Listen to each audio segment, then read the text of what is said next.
Having 10 projects 50% complete does not equate to 5 complete projects. You could have 100 things 10% complete. Guess how many are at the finish line?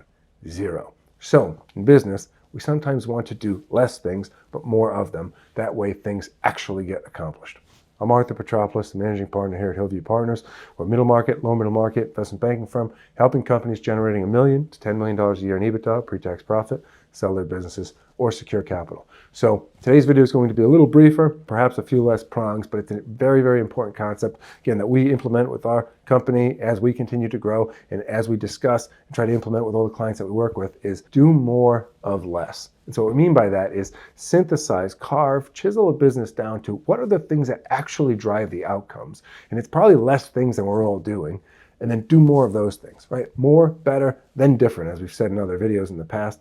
But focusing on more and better and leaving different for another day because it truly is another business, right? So focusing on the core business and doing more and doing better of what you do and doing more of those less things. So prong 1 of 3 of this concept or thesis is one can more accurately define somebody by what they don't do than what they actually do. And so when people reach out to your business and say, hi, do you do this, do you do that, do you do this? Sometimes saying, we don't do this, we don't do this, we don't do this, but we do this, clearly defines the offering of the business, if you will. Now look at an individual. Now if you said to an individual, how does this individual spend their time all day? Now if all they did was work out, go to church, spend time with their family. If you just told me all the things you don't do, this person or this business does not have any bad habits, does not get distracted by things, does not create deviations or side quests, if you will, to the main objectives, then you can define what it is that they do, even if you don't actually say it. So if a business does not deviate, if a business does not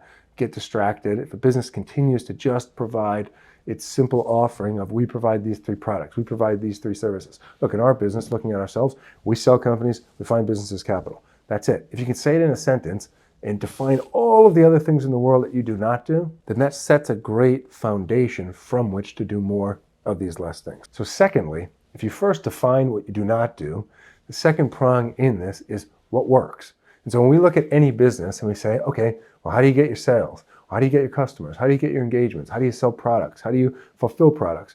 There'll usually be 10 ways oftentimes in which a company tries to do a thing or does do a thing, but there's only maybe 2 or 3 that actually work. And so if you say, okay, how do you sell? Well, we do cold email, we do postcards, we do billboards, we do phone calls, we send carrier pigeons, we advertise on the side of railroad trains, whatever it is. If only the billboards and the postcards work, then what we say in a business is start carving away numbers 8 through 10. There's not a whole lot of value in a business of the revenue generating channels that don't work, but there's tremendous value in the ones that do. And it's not to say you want to be singular in the sense that all of your risk is on kind of one stream of revenue, but you'd rather have one tremendously strong avenue of revenue than 10 that don't work that well. And so again, if you define what you don't do relative to business, then you can kind of break it down or get even more granular and say what actually works. Let's do more of what works and split away from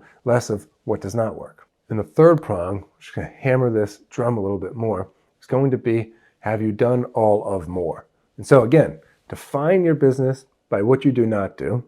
Secondly, what works?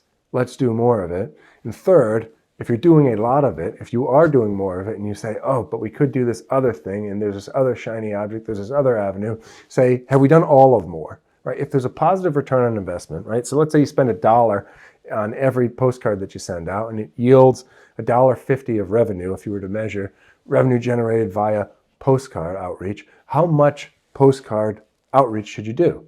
The answer is all of it. So until you find that the return on the incremental investment is diminishing to the extent that it's negative or it's not positive, then you should really just be doing more of it. And so when we look at a business, we say, let's define what the business does not do, and thereby carving out the core of what the business does do. Secondly, let's say what actually works within this business that we are doing, and let's chisel even further down to that. And then third, we say, are we doing all of the more? And if you can really focus on these 3 pillars of a business, you will grow an incredibly strong business. And people come to us sometimes and they say, look, we're making $5 million a year in EBITDA, or pre-tax profit, but we're only selling via these 2 or 3 channels. We're only selling these 2 or 3 products. We're only selling these 2 or 3 services. And our answer is, that's fine. That's great. You don't want to sell 50 things, right? You don't want to be the diner that sells ice cream, waffles, and pancakes, but in the back room there's 700 pounds of chicken wings and steak that you never sell.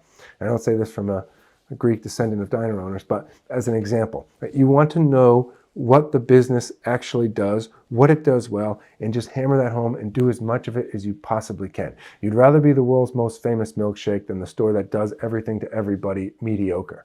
Right? And so think of that analogy relative to all businesses. You don't want to be the person that people say, oh, well, when we can't get someone else to do it, we call them because we always get an average job out of it, or we always get an average engagement, or we always get an average service product offering, whatever it is, right? You want to be the people that say, hey, they don't do everything in the world, but for this, they are absolutely the best. That's a strong business. And that, based on all of the other videos we've made relative to durable competitive advantages, edges, why a business has a competitive moat, that is valuable. And so we started the week off, I had an earlier video this week relative to how to get 2025 off to a good start. And so as you're kind of creating that mental frameworking of the business, and again, whether the objective is selling, finding capital, or just growing the business, 3 prongs that we want to focus around our kind of core thesis that we're implementing largely in our business as well this year: do more of less.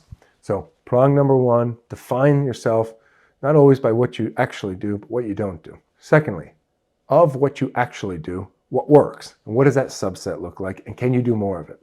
And third, before you do different, have you done all of the more? And the reality is probably not, right? Because we all have businesses, and unless we're making billions of dollars a year, there's plenty more business to do. But this keeps it simple, right? Then we're not looking outside saying, oh, but they're doing this, oh, but they're doing that. If there's more of the what works for your business, for our business, let's do more of that. And that will ultimately yield a far more focused, a far more competitively advantageous and durable business. So that's the thought for today. Hope the week finishes up well for everyone. Keep pushing forward. God bless. See everyone next time.